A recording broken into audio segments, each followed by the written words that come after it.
Russia bled for the territory that it took in the southeast of Ukraine.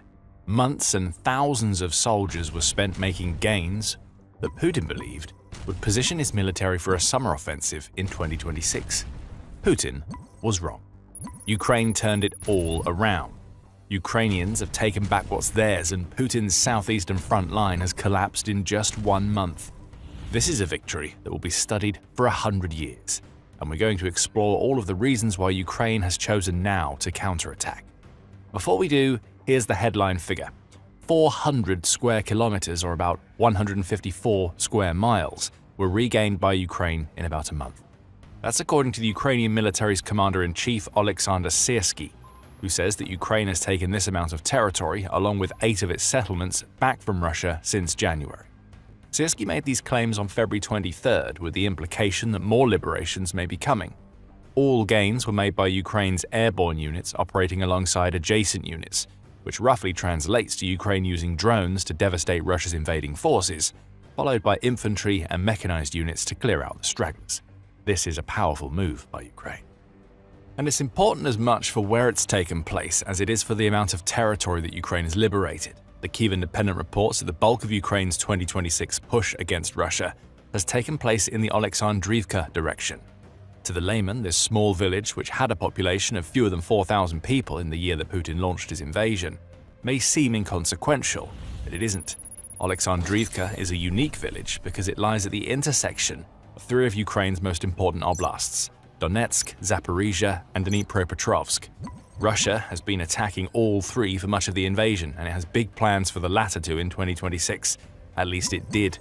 As Ukraine pushes deeper toward Oleksandrivka, it's liberating vast swathes of territory that Russia intended to use as the launching pads for pushes deeper into Zaporizhia and Dnipropetrovsk this year.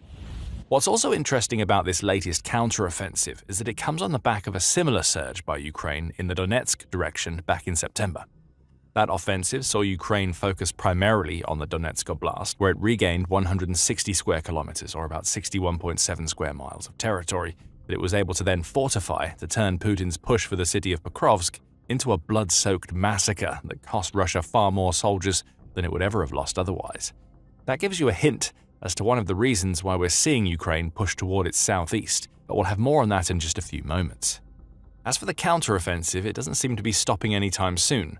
According to United 24 media, Syrskyi also reported that operations are ongoing in the Oleksandrivka direction, which suggests that Ukraine's forces are pushing to reclaim even more territory as they take advantage of Russia's loss of access to Starlink. It's possible that the stop won't push until Russia comes up with a suitable replacement, which doesn't seem likely to happen anytime soon. Right now, Russia's best idea has been to use balloons to carry 5G terminals, but those balloons currently only fly for a handful of days at a time. That's no substitute for a massive constellation of satellites, and it means that communication across the front is still veering close to impossible for Russia. When Putin's forces can't talk, Ukraine will take advantage. That's what we're seeing in the southeast, and it's only going to get worse for Russia. Our plan is unchanged: effective fulfillment of the tasks set with maximum preservation of the life and health of our defenders, strengthening defensive capabilities and building capabilities on each section of the front, Syrskyi said in a Telegram post, where he reported the massive gains that Ukraine has made. He added, "We are working systematically and in a coordinated manner to liberate the Ukrainian land." And perhaps that's the big point here. Ukraine hasn't rushed into an offensive that is costing it untold numbers of soldiers so that it can regain some land.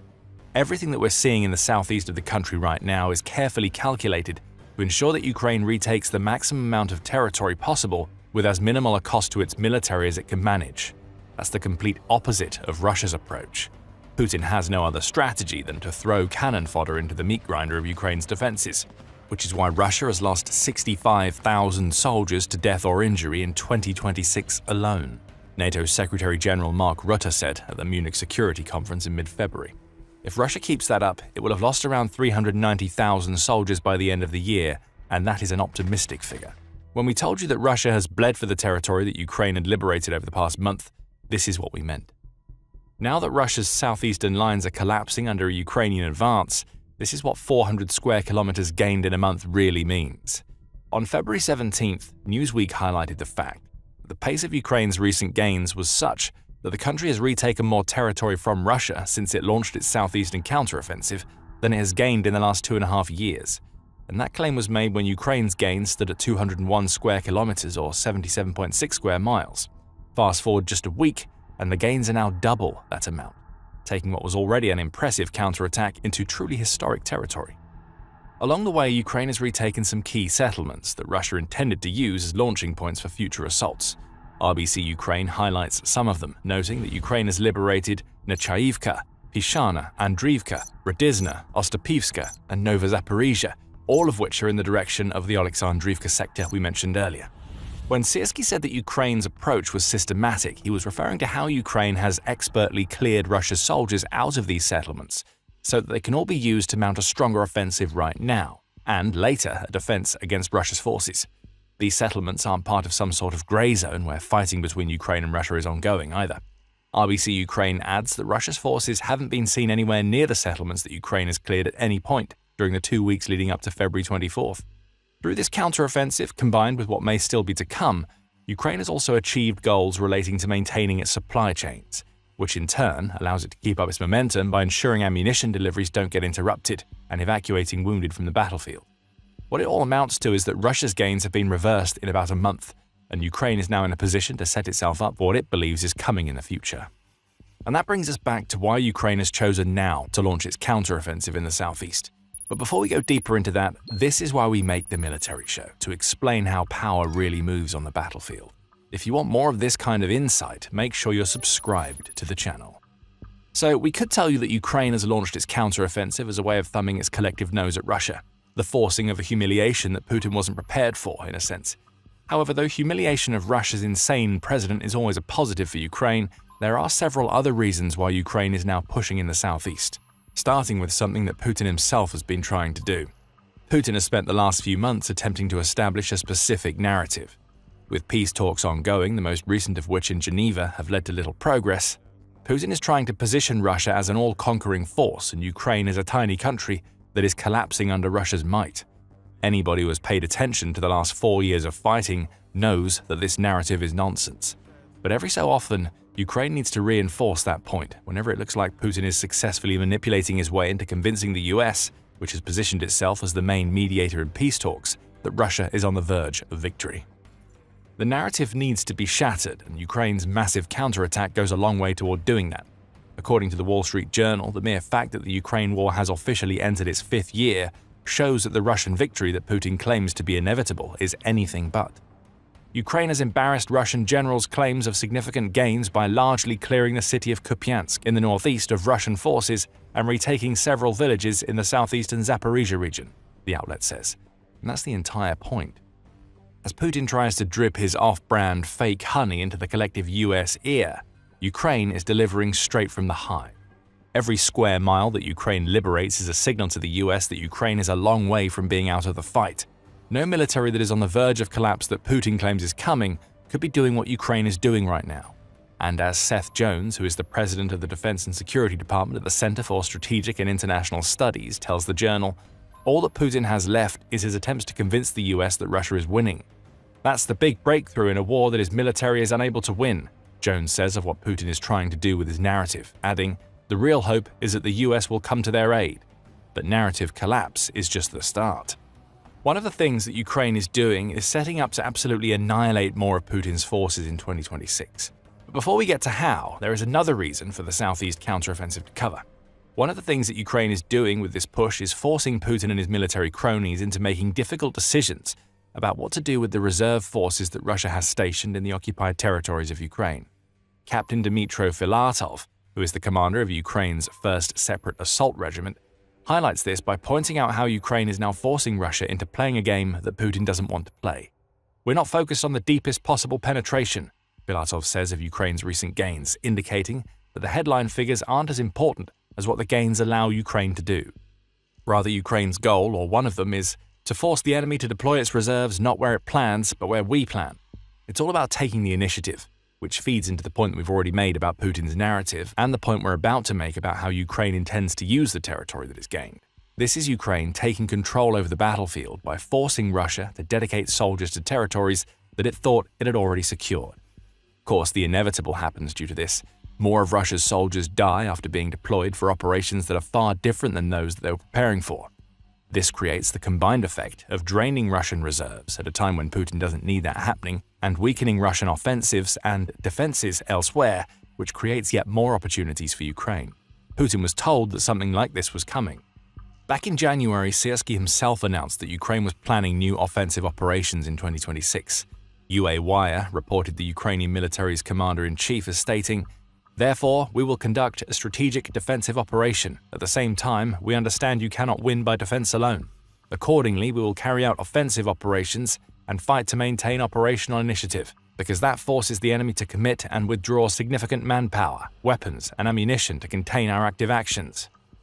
Syrskyi spelled out what was happening for Putin before the push even started, and still, Russia couldn't do a thing about it. The systemic approach that Ukraine has taken to making its most recent gains was clearly planned well ahead of time, to the point that Ukraine was confident enough to reveal its hand because it knew it had already won the pot. Everything that Syrskyi said was going to happen has come true, and it looks like Ukraine forcing Russia to burn more of its reserves is working. As Euronews reported on February 20th, Russia is now looking into using a form of rolling and involuntary military call-ups, which essentially amounts to a stealth mobilization, to force more of its reserves into Ukraine. The volunteers are drying up, and Russia is being forced to push people who don't want to fight in Ukraine so that they can plug gaps that Ukraine is creating. This is brilliant by Ukraine. It now has control over the situation in the southeast. And Ukraine gaining that control brings us back to something that we've hinted at throughout the video. Right now, Ukraine is going on the offensive, which is having the knock-on effect of causing chaos in Putin's plans for Russia's reserves. However, Ukraine's offensive is actually being made with defense in mind. Why? Ukraine knows what Russia has planned for the summer. Back in early February, the Institute for the Study of War, or ISW, reported the Russian military command has been gearing up for a large-scale offensive in the summer that will focus on Ukraine's southern and eastern territories. In other words, the precise regions where Ukraine is making gains as we speak. That offensive was already in doubt before the news broke of Ukraine's gains, as the ISW noted that the Russian military likely lacks the reserves that it needs to achieve the offensive's aims, which appear to be a combination of a push toward the Donetsk cities of Kramatorsk and Slavyansk, along with a push toward the direction of Zaporizhia city and Orikhiv. Russia was already struggling to seize the territory it needed to launch those offensives. Now it's lost more. Ukraine isn't going to be sitting on its collective hands now that it's liberated 400 square kilometers of territory in the direction that Russia intends to push. Far from it. Building up additional defenses will soon be on Ukraine's agenda, with the fortification likely ongoing and due to start in earnest after Ukraine completes its current push. Andriy Kromarov, who is a reserve officer of the Ukrainian Armed Forces, essentially said as much to UNN when discussing Ukraine's historic counteroffensive. Kromarov notes that Ukraine had been somewhat lax in its approach to Zaporizhia in particular, even as Russia amassed about 150,000 reserves in that direction. It turned out that we also did not have a sufficiently built defense there. The Russians brought in reserves and were able to occupy certain positions, the officer tells UNN. Ukraine's push has snatched back some of those positions, and it's a move that tells Putin that Ukraine won't make the same mistake twice. If Russia does indeed intend to conduct a summer push into Ukraine's southeast, it's going to have to make that push through massive kill zones that Ukraine can now create due to its liberation of so much territory. Russia never expected the kind of resistance that it's about to face. And Ukraine's new defenses will churn through the soldiers that are committed to the southeast in the summer. To understand why, let's take a glimpse into what have become known as the kill zones of the Ukraine war, often stretching for as far as 20 kilometers or a little over 12 miles beyond the front lines. Kill zones are the areas that Ukraine has layered with so many defenses that it's become inevitable that Russia has to spill the blood of thousands of its soldiers for every small advance made through them. Ukraine uses terrain to its advantage in these kill zones, as United 24 media explains. Barbed wire is laid all over the ground.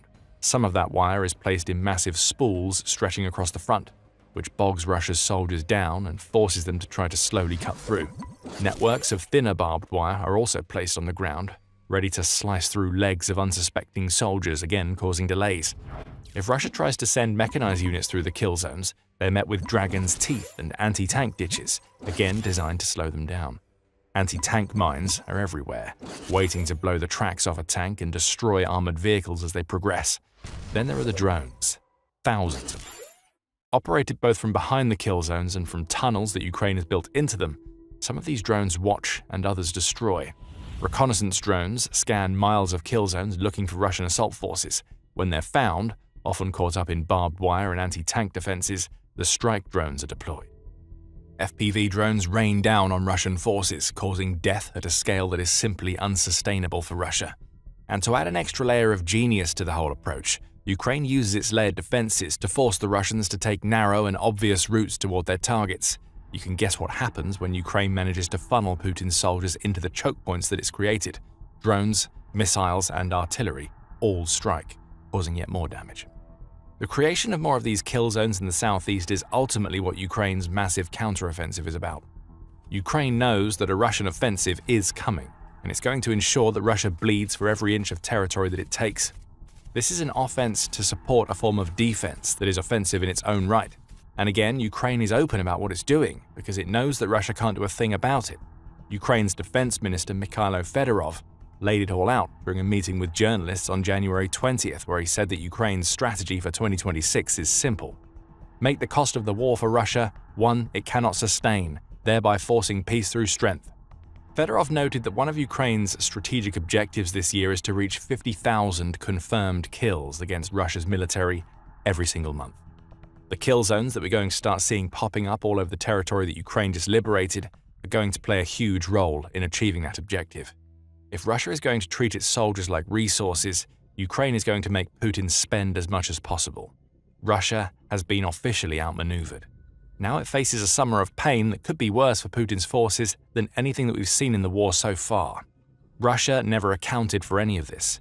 Its soldiers are already being boxed in and wiped out in other regions of Ukraine, and they'll soon face the same fate in the southeast.